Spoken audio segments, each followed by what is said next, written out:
الله محمد رسول الله محمد رسول الله أرجو رضاك يا أنت الرحيم هبني عطاك يا أنت الكريم منك العطاء يا أنت العظيم فيك الرجاء.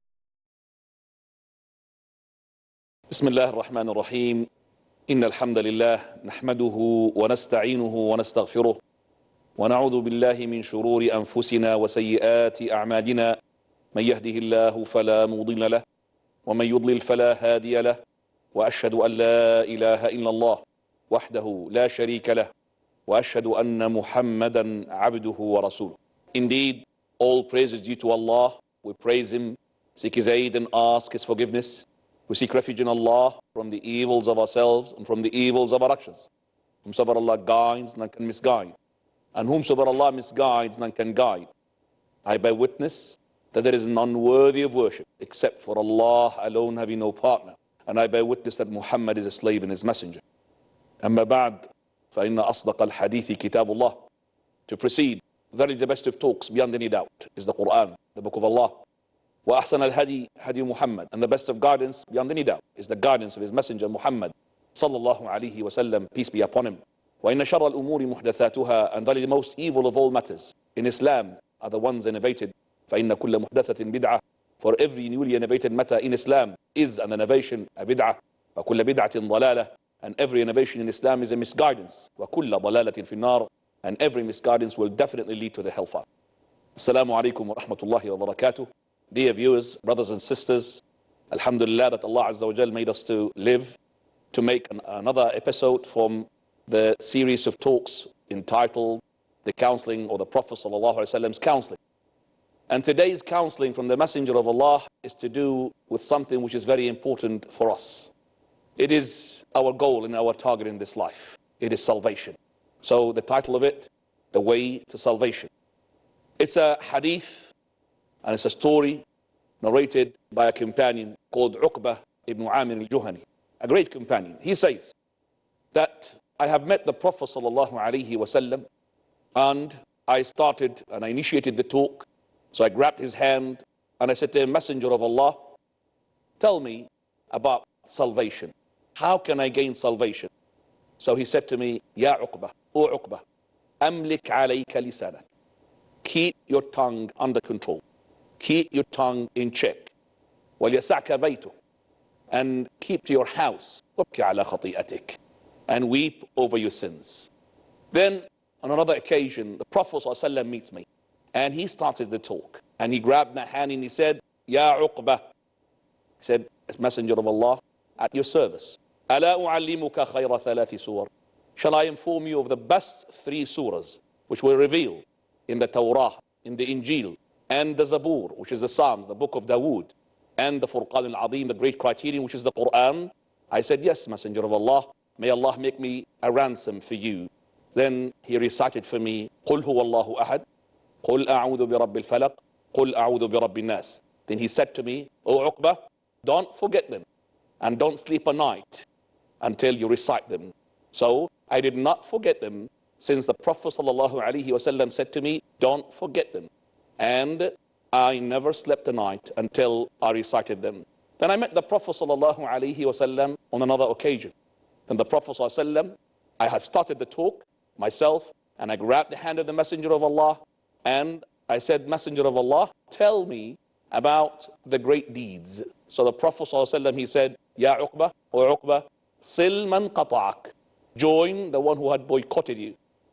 وَأَعْطِ مَنْ حَرَمَكَ, and give the one who deprived you, the one who prevented you. قَالْ وَعْفُ عَمَّنْ ظَلَمَكَ, and pardon the one who wronged you and treated you unjustly. Now, Sabilun Najah, the salvation, is something to do with entering paradise and keeping away from the hellfire. Verily, Allah subhanahu wa ta'ala, He had sent all the messengers for this particular reason. That is, to make the people enter paradise and to save them from the hellfire. And He had sent with the messengers the books and miracles. Allah subhanahu wa ta'ala, He says, قال الله Azza wa Jal to Adam and Hawa, and also addressing their enemy Iblis. قُلْنَا اهْبِطُوا مِنْهَا جَمِيعًا.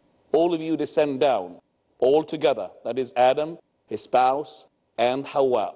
إِمَّا يَأْتِيَنَّكُم مِّنِّي هُدًى. Verily, if guidance comes to you from me, فَمَنْ تَبِعَ هُدَايَ فَلَا خَوْفٌ عَلَيْهِمْ وَلَا هُمْ يَحْزَنُونَ. He who follows my guidance, there is no fear upon them, nor they will grieve. وَالَّذِينَ كَفَرُوا وَكَذَّبُوا بِآيَاتِنَا. But those who denied our verses, and those who had belied our signs, أُولَٰئِكَ أَصْحَابُ النَّارِ هُمْ فِيهَا خَالِدُونَ. Those are the ones who are the dwellers of the hellfire, in it, there to dwell forever.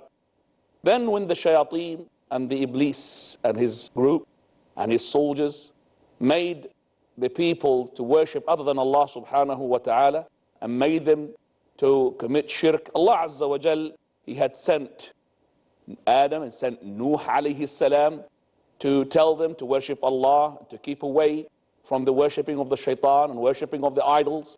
And also He sent the Prophet sallallahu alaihi wasallam, and there were followers for each prophet, and the most of the followers are the followers of the Prophet Muhammad sallallahu alaihi wasallam. And because they are the most, so they were eager and they were keen to ask about salvation.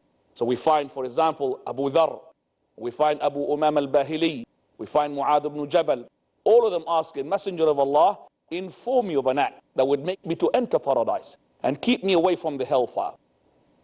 Also we have the hadith of Mu'adh ibn Jabal radiallahu anhu wa ardah, the great hadith regarding the tongue, in which the Messenger of Allah, he told Mu'adh a number of issues. He told him about what is obligatory upon the person. He told him what is recommended for the person. He told him the most important issues in religion. Then at the end of it, talked about the tongue. So let's discuss the story of Mu'adh ibn Jabal radiallahu anhu wa ardah. Mu'adh ibn Jabal's story was narrated in Sunan al-Tirmidhi with a chain which is authentic, authenticated by our Shaykh al-Albani rahimahullah. He said, one day I was in a journey with the Prophet sallallahu alaihi wasallam, and companions are with us, number of companions. It happened that an opportunity took place where my camel got close to his camel. So I was close to the Prophet sallallahu alaihi wasallam. So I said to him, Messenger of Allah, inform me of an act that would make me to enter paradise. I'll keep me far away from the hellfire. Allahu Akbar. I mean, subhanallah. I mean, this question never stopped amazing me. Never stopped making me sort of amazed and pondering and contemplating. I mean, think with me. This Mu'adh ibn Jabal, he was in a journey with the Prophet sallallahu alaihi wasallam. Lots of companions around the Messenger of Allah. He gets closer to the Prophet of Allah.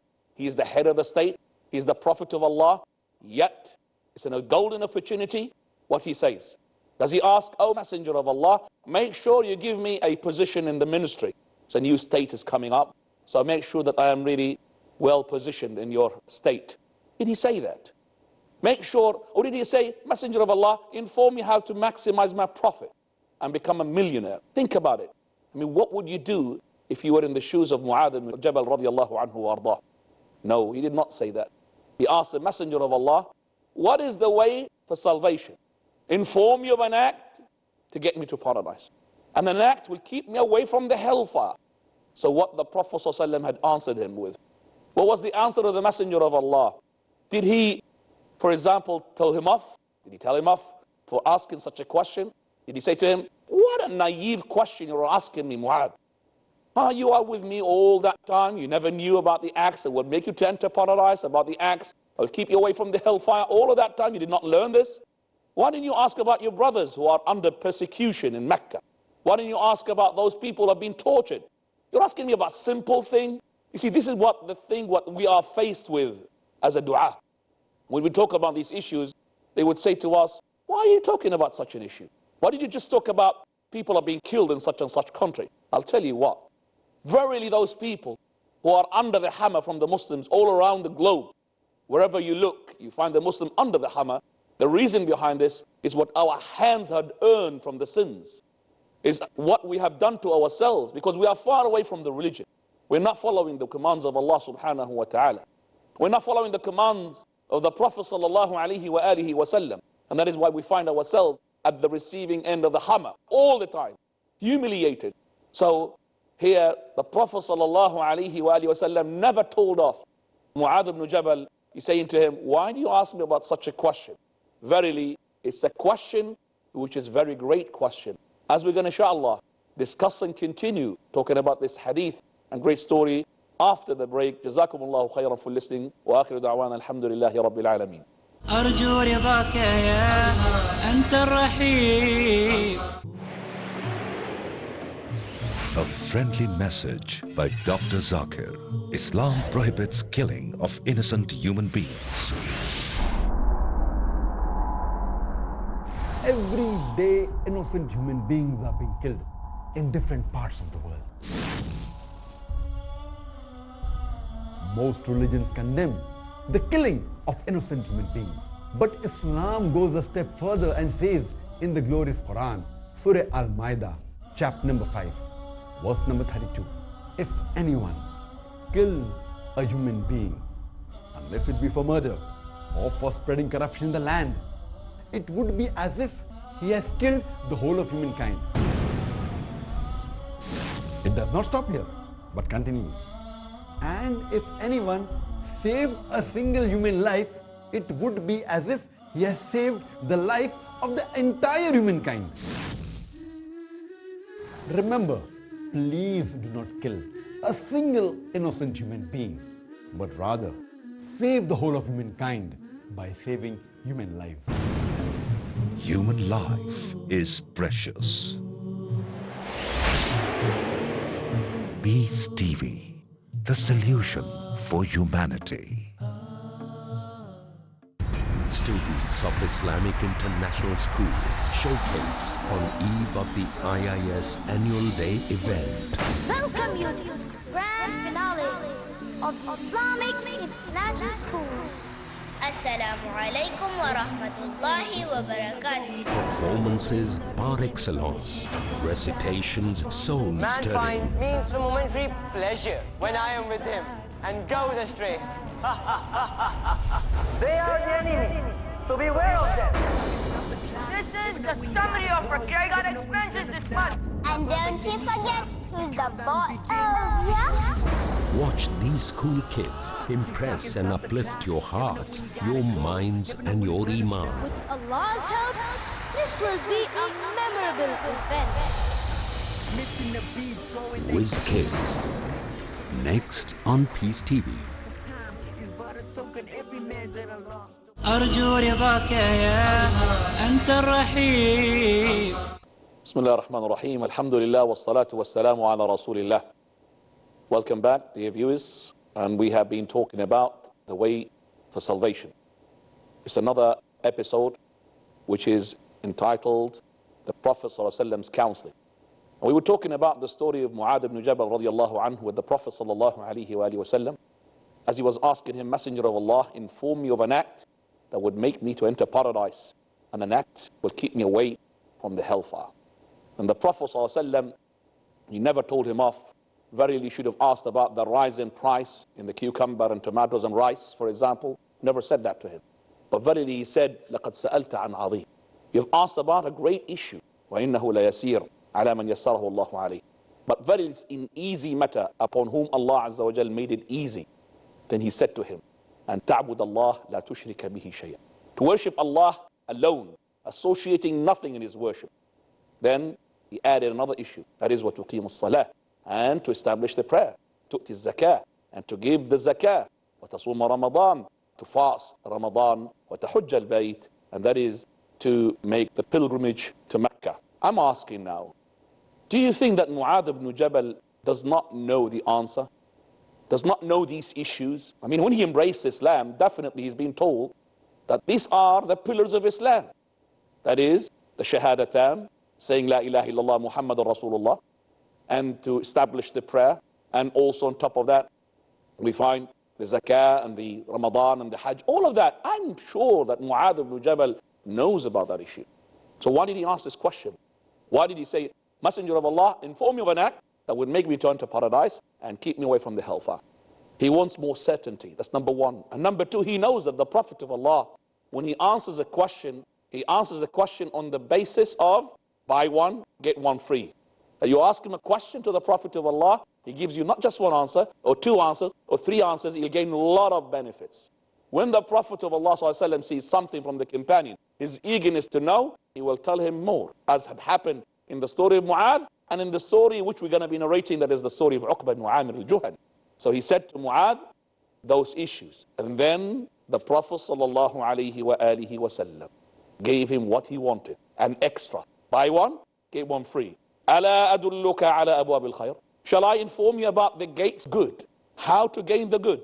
This is now talking about those recommended acts. Before, it was the pillars of Islam. Then he said to him, الصَّوْمُ جُنَّةٌ. Fasting is a shield in this life against whims and desire, and in the hereafter it's a shield against the fire. Then الصَّدَقَةُ تُطْفِئُ الْخَطِيئَةَ كَمَا يُطْفِئُ الْمَاءُ النَّارِ. The charity extinguishes the sins like the water extinguishes the fire. Then he said, صَلَاةُ الرَّجُلِ فِي جَوْفِ اللَّيْلِ. The prayer of a man, of a woman, of a person during late night, during the last third of the night. This is the symbol of the Salihin, of the righteous people. And of the Prophet ﷺ, he recited the verse, Allah subhanahu wa ta'ala, he said, تَتَجَافَى جُنُوبُهُمْ عَنِ الْمَضَاجِعِ يَدْعُونَ رَبَّهُمْ خَوْفًا وَطَمَعًا. That their sides forsake their beds out of fear. That is, invoking Allah subhanahu wa ta'ala in hope and in fear. Invoking Allah azza wa jal. Then, وَمِمَّا رَزَقْنَاهُمْ يُنْفِقُونَ. And they spend in charity, in sadaqah, whatever Allah subhanahu wa ta'ala had given them. فَلَا تَعْلَمُ نَفْسٌ مَا أُخْفِيَ لَهُم مِّن قُرَّةِ أَعْيُنٍ. That is, not a single person would know what Allah had prepared for them from the joy, جَزَاءً بِمَا كَانُوا يَعْمَلُونَ, as a recompense for what they used to do. Ibadallah. Now we find that the Prophet sallallahu alaihi wasallam had given an extra to Mu'adh ibn Jabal radiallahu anhu warda. Not only that, he's going to give him more. But the Prophet sallallahu alaihi wasallam, he said, verily, shall I inform you, برأس الأمر, the head of the matter, وعموده, and that is the pillar of the matter, وذروة سنامه, and that is the hump, the highest point in it. He said, yes, Messenger of Allah. So the Prophet sallallahu alaihi wasallam now is telling him about the important ibadat, important worship. So he said the head of the matter is Islam, which is Tawheed. Without Tawheed, no Islam. Monotheism. Then he said, وَعَمُودُهُ الصَّلَاةِ. And the pillar of it is the prayer. Imagine there's a camel. The head of the camel is the Tawheed. If there is no head, the camel will be dead. And the legs of the camel, the pillars, are to be the prayer. If there is no legs, then the camel can't move.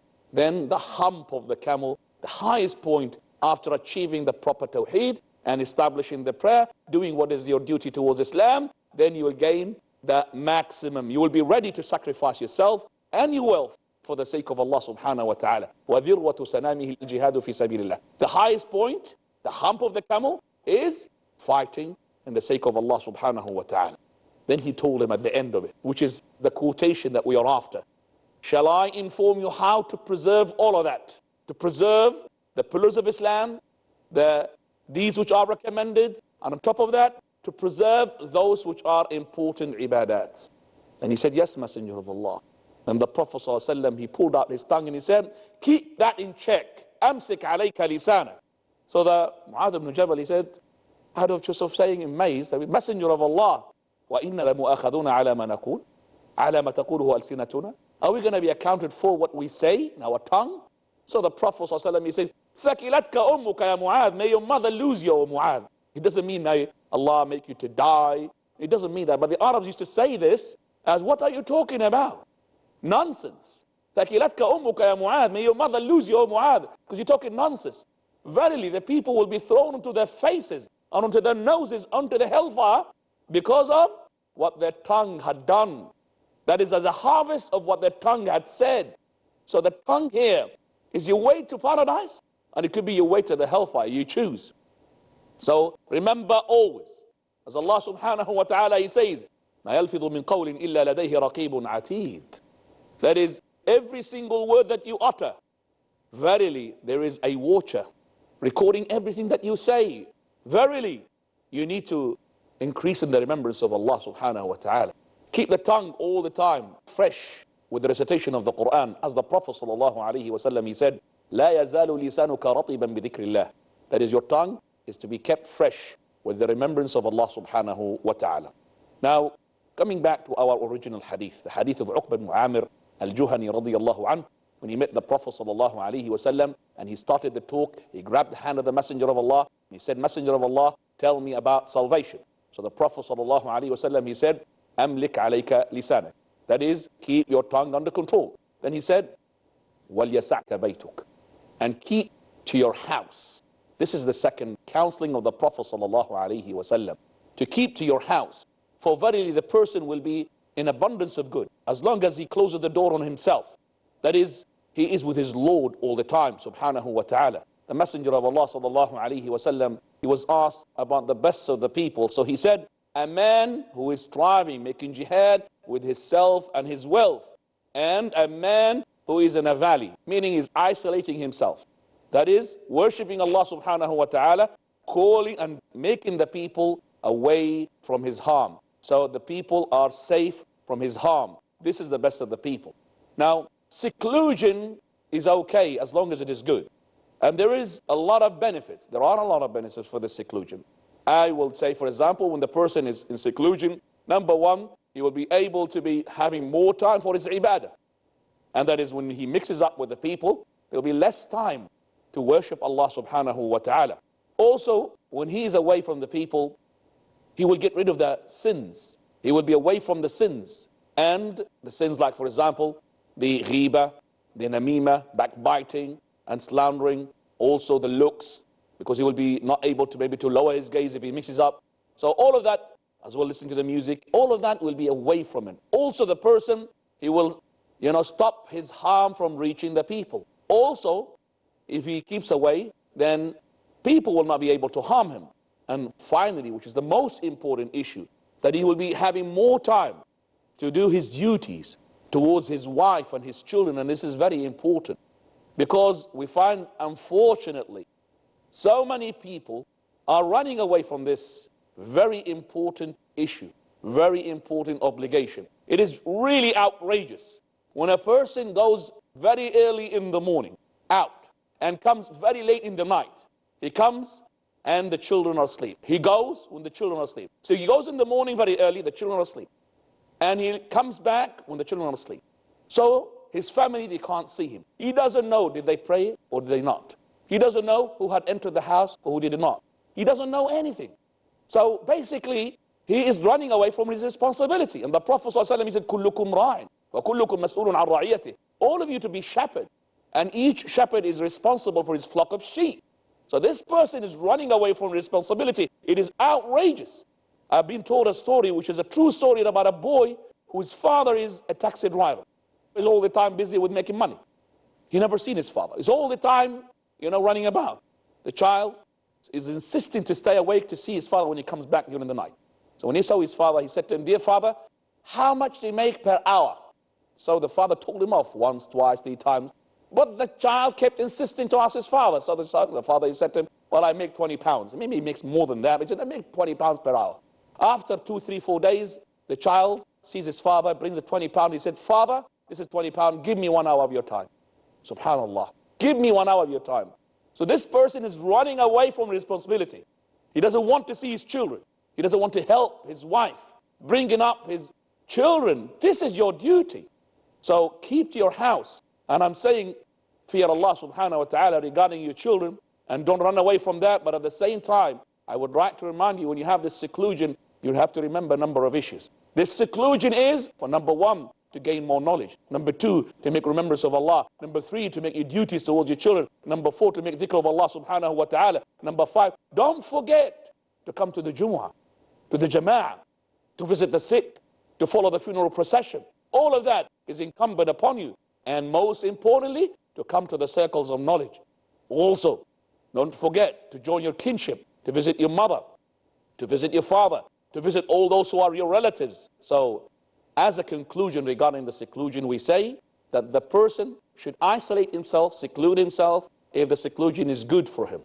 And he should be mixing with the people if mixing is good for him. As Imam al-Shafi'i, he said, Al-inqibadu anin nasi muksibatun lil-adawa. That is, if you keep away all the time from the people, you're going to gain enmity, because the people doesn't like people who doesn't mix up with them. So too much seclusion, it will gain you enmity. And if you are open and mixing up all the time, that will bring you harm. So be between both of them. That is seclusion and being open. So that is, you choose what is suitable and what is right for you. This is the second counseling of the Prophet sallallahu alaihi wasallam. Coming back to the hadith of Uqba ibn Amir al-Juhani. So the Prophet sallallahu alaihi wasallam, he said to him, the third one, وَابْكِ عَلَى خَطِيئَتِكَ, and weep over your sin. And this is very important, because every son of Adam, he is to be a person who indulges in sins. You have to make a sin because you're a human being. But the Prophet ﷺ, he says, خَيْرُ الْخَطَّائِينَ التَّوَّابُونَ, the best of the sinners are the ones who repent to Allah subhanahu wa ta'ala. So if you sin against Allah Azza wa Jal, then run to Allah by repenting to Him, by having remorse and showing remorse and regret, and ask and invoke His forgiveness. And you have to weep, because if you don't weep over the sin, that means your heart is hard. And this is very important. And inshallah, we'll shed more light about this counseling, inshallah, in the following episode. Jazakumullahu khairan for listening. Wa akhiru da'wana and alhamdulillahi rabbil alameen. الله الله يا ربي يا الله الله يا ربي